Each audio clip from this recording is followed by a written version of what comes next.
ये कहानी उस वक्त की है जब हिंदुस्तान की आबोहवा में सिर्फ इंकलाब के नारे नहीं, बल्कि सदियों पुरानी मोहब्बत भी घुली हुई थी। जहां ईद की सेवैया और दिवाली के दिए एक ही आंगन में रोशन होते थे। लेकिन 1937 की उस तपती गर्मी में कुछ ऐसा हुआ जिसने इतिहास का भूगोल ही बदल दिया।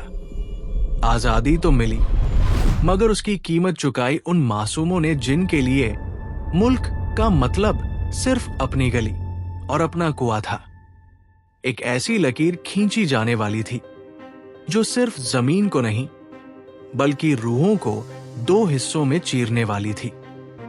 लंदन से एक वकील को बुलाया गया, सिरिल रेटक्लिफ। विडंबना देखिए, जिस इंसान ने कभी भारत की मिट्टी को छुआ तक नहीं था, उसे जिम्मा दिया गया भारत को बांटने का। सिर्फ 36 दिनों के अंदर करोड़ों इंसानों की किस्मत एक बंद कमरे में तय की जा रही थी। रेडक्लिफ ने नक्शे पर पेंसिल चलाई और सरहद बन गई। कहीं बाप हिंदुस्तान में रह गया और बेटा पाकिस्तान चला गया। कहीं रेलवे स्टेशन एक तरफ था और प्लेटफॉर्म दूसरी तरफ। ये बंटवारा सिर्फ दो देशों का नहीं था, ये कुदरत के खिलाफ एक साजिश थी। इतिहास ने इससे बड़ा पलायन कभी नहीं देखा। 1,50,00,000 लोग घर से बेघर हो गए। लोग अपनी जमींदारियां, अपनी हवेलियां और अपनी यादें पीछे छोड़ आए। कई बुजुर्गों ने अपने घर की चाबियां पड़ोसियों को ये कहकर थमा दी कि हालात ठीक होते ही वापस आएंगे। लेकिन रास्ते में जो हुआ वो इंसानियत के नाम पर सबसे बड़ा कलंक था। पंजाब की 5 नदियां, झेलम, चिनाब, रावी, ब्यास और सतलज उस साल पानी नहीं, खून ढो रही थी। अमृतसर और लाहौर के बीच चलने वाली ट्रेनों में जब डिब्बे खुलते तो उनमें जिंदा इंसान नहीं, बल्कि लाशों के ढेर मिलते थे। उन पर लिखा होता था, आजादी का तोहफा। इस दंगे में सबसे ज्यादा जुल्म औरतों पर हुआ। हजारों माताओं और बहनों को अगवा कर लिया गया।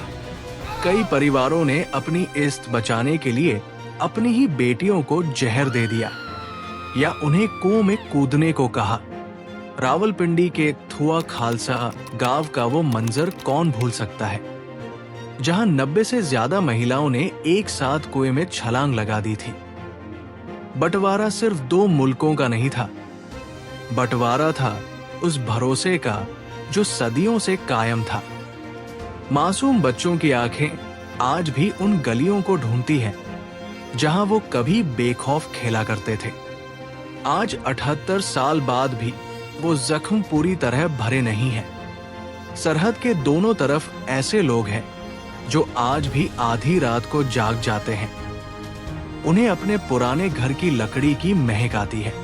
उन्हें याद आता है वो पड़ोसी जो दुश्मन बनने से पहले उनका सगा भाई था। सियासत ने दीवारें खड़ी कर दी, फौजों ने मोर्चा संभाल लिया, लेकिन क्या वो लकीर दिलों को भी बांट पाई? आज भी जब कोई पाकिस्तानी अमृतसर की गलियों में आता है या कोई हिंदुस्तानी लाहौर के अनारकली बाजार में कदम रखता है तो आंखें नम हो जाती है। 1947 का बंटवारा हमें सिखाता है कि नफरत की आग में घर किसी का भी जले, राख तो इंसानियत ही होती है। सरहद की ये लकीर शायद नक्शे से कभी न मिटे, लेकिन दुआ है कि नफरत की ये दीवारें एक दिन जरूर गिरेंगी।